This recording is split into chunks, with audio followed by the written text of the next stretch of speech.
Once upon a time, there was a girl who loved rock and roll. Her name is Joan. When Joan was 13, she listened to famous rock bands on the radio and imagined herself playing the guitar's driving chords. That year, when Joan's parents asked what she wanted for Christmas, she said 3 words: an electric guitar. But she wasn't sure if she'd get it. Joan's parents had always told her she could be anything she wanted to be, from an astronaut to an archaeologist. But they didn't know rock star was on the list. Then, when Christmas came along, a thin box sat under the tree. She unwrapped it, and her heart skipped a beat. It was her very own electric guitar. She drew it out of the box, and it glittered in the soft morning light. Joan could only play 1 note at first, but to her ears, it was the sweetest thing she had ever heard. One day, Joan knew she would rip up and down that guitar like a pro, and she would show people around the world that girls can rock. I'm Donita Sparks, and this is Goodnight Stories for Rebel Girls, a fairy tale podcast about the rebel women who inspire us. On this episode, Joan Jett, loud and proud singer, righteous guitar player, and the godmother of punk. Joan and her guitar were already inseparable. She took all her feelings and poured them into her guitar. When Joan's parents divorced and her father left the house, Joan struggled with all the changes. Her family had only recently moved to Los Angeles, and Joan didn't have a lot of friends. But the guitar was always there for her. Joan signed up for guitar lessons, and when her teacher asked her what she wanted to learn, she said, "Teach me how to play rock and roll." The teacher shook his head. "Girls don't play rock and roll," he said. He taught her a simple folk song, "On Top of Old Smoky." This was a big no for Joan.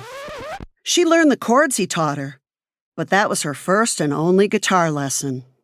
Joan didn't like that people like him thought she had to strum out folk tunes instead of slam out rock songs, just because she was a girl. So, she bought a book and taught herself. She played records from her favorite bands over and over again until she got each chord and rhythm exactly right. She played until her fingers were sore. The more Joan learned, the more she wanted to form a band, an all-girl band. Joan hung out at all-ages music clubs in Los Angeles, and one day, she mentioned the idea to a music producer.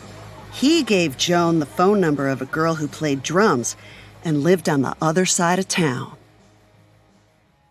One hot summer day in 1975, Joan took 4 buses and rode for hours to meet this drummer, Sandy West.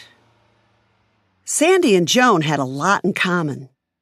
They were both about 16, they both loved sports, and they both really wanted to be in a rock band. In the rec room above Sandy's garage, Sandy slipped behind her drum set and picked up her sticks. Joan was nervous. She had never played with someone else. As Sandy started drumming, Joan felt the music flow through her, the vibrations and the rhythm, and her fingers moved over the strings of the guitar like each note was meant to be. When Joan finally looked up, she and Sandy were both grinning from ear to ear. 2 girls jamming out in a rec room?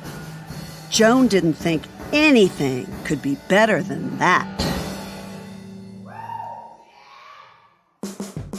Soon, a music producer introduced Joan and Sandy to some other girls, a bassist, another guitarist, and a lead singer. When they played together and sang together, to Joan, it felt like magic. They weren't the first all-girl band, but they were one of the first all-girl bands to play the rough-and-tumble rock that back then was for the boys-only club. Their music was loud. Their guitars wailed. Their voices soared into screams and yells. They wrote their own songs, and they sang about what it was like to be a teenager growing up in the 70s. They called themselves the Runaways. They got gigs at local clubs, and by 1976, they were signed to a label and recording albums. Joan would see her own albums in the record stores where she shopped. Her dreams were coming true.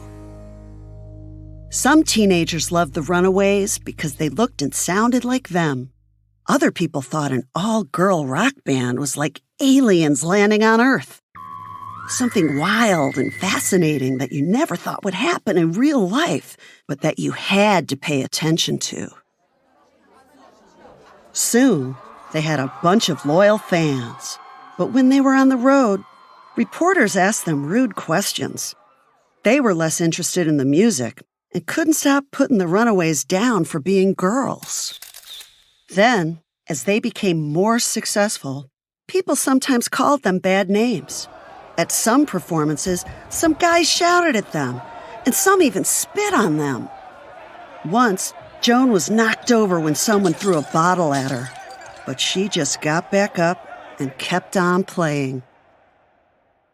After tough shows like that, she would sit backstage and cry.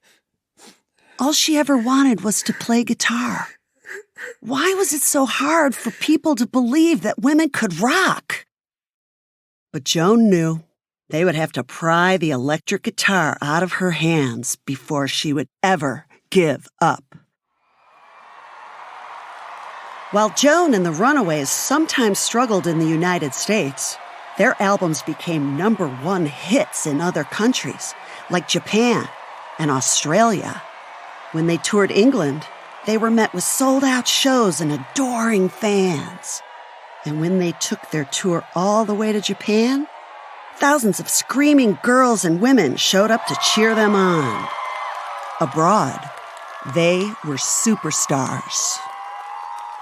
By then, the band had been together for 2 years. And though they made great music, things started to fall apart. The girls' relationships and friendships with each other were also starting to break apart. Soon, they fired their producer. Then the lead singer left. Then the bassist. Joan had the feeling she would be next. She couldn't bear the thought of being fired from the band she started.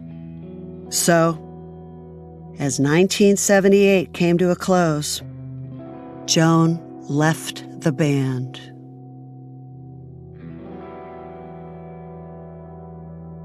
Joan was only 20, and the Runaways had fallen apart.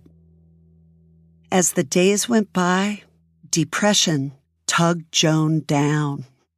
She drank a lot, and she tried to imagine new dreams, but they all seemed fuzzy and far away. Maybe I can join the military, she thought. Then I can travel, and I can belong to something important.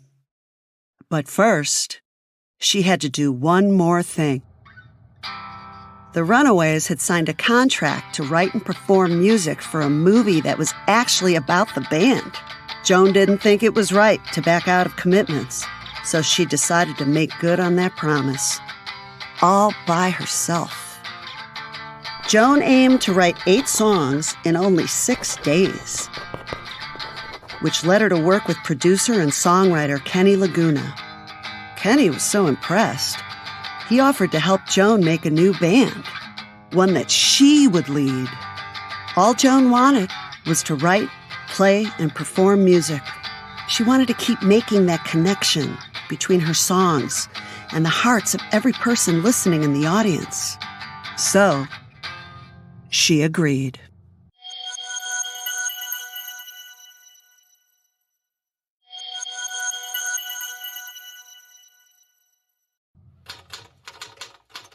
Soon after, Joan put out an ad in the LA Weekly that read, "Joan Jett wants 3 good men. Show-offs need not apply."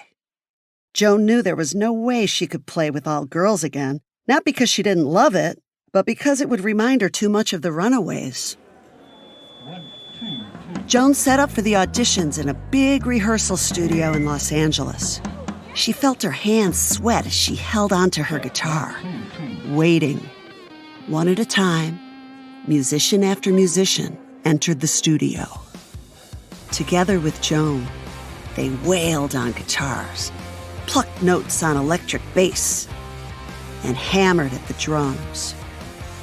At the end of the auditions, cymbals were still crashing in Joan's ears. But she knew what she was doing, and she knew who to pick.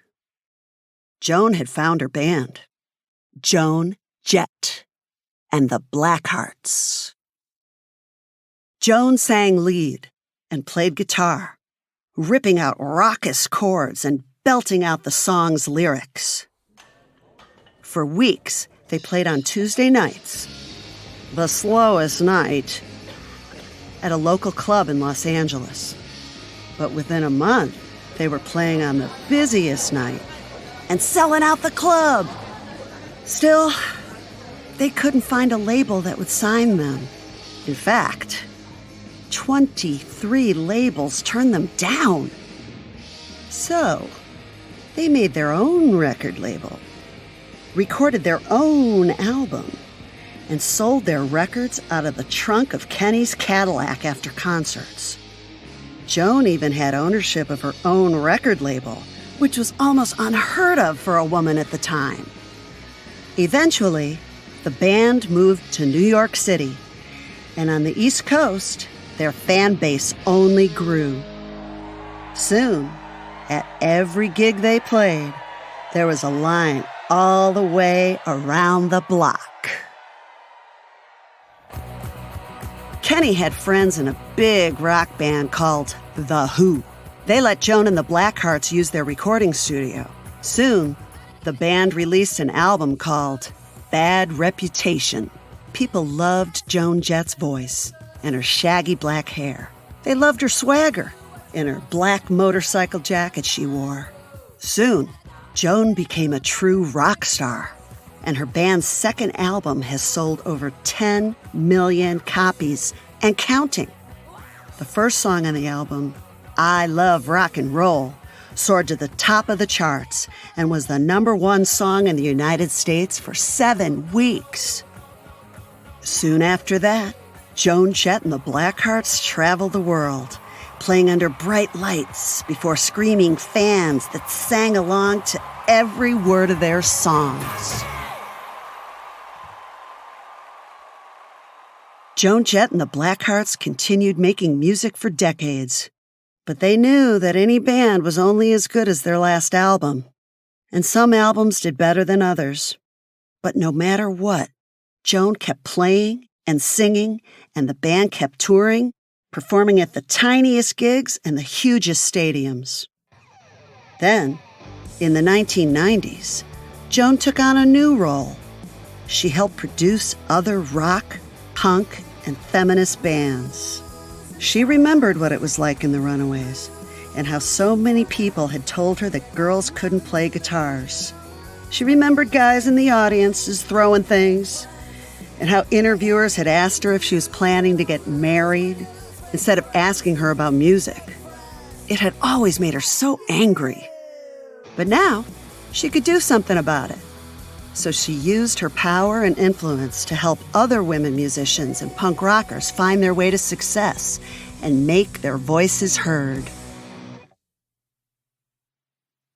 Throughout all these ups and downs, One person remained a constant in Joan's life, her business partner, Kenny Laguna. Over the years, the two became best friends, and these days, they can finish each other's sentences. Joan even moved in with Kenny's family for a while and helped take care of his daughter, Carrie Ann, who eventually joined their company. Joan said that music is her first love, but it's friends like Kenny who have become her family. Best friends keep you alive, Joan said. In 2015, Joan Jett and the Blackhearts received one of rock and roll's biggest honors. They were inducted into the Rock and Roll Hall of Fame in an auditorium full of other famous rockers. Joan and her band were called up to the stage. And now, please welcome Joan Jett and the Blackhearts. The crowd erupted in cheers, jumping to their feet.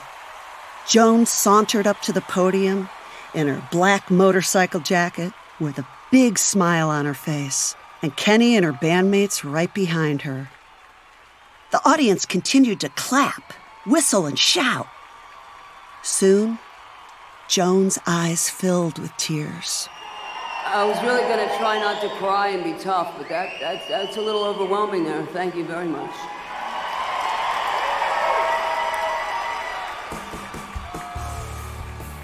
Joan thanked a lot of people that night, but she also had something important to say about the music she loved and loved to make.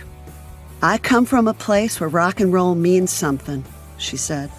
Rock and roll is political. It's a meaningful way to express dissent, upset the status quo, and stir up revolution, and fight for human rights. Rock and roll ethic is my entire life, and I'm thankful to all the people along the way that let me be me.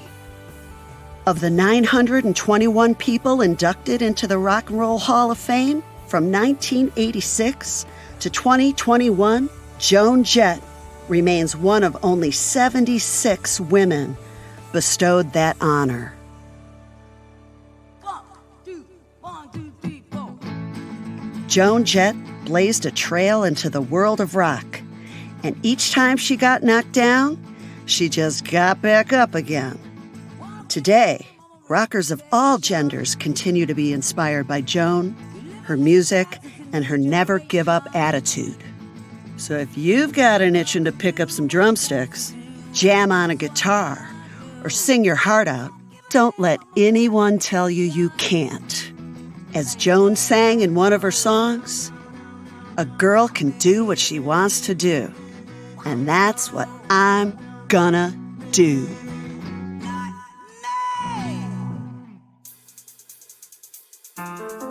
This podcast is a production of Rebel Girls and is based on the book series Goodnight Stories for Rebel Girls. This episode was produced by Isaac Kaplan-Woolner. Sound design and mixing by Bianca Salinas. This episode was written by Alexis Stratton and proofread by Simi Kadirgamar. Haley Dapkus is our production manager. Executive producer is Katie Sprenger.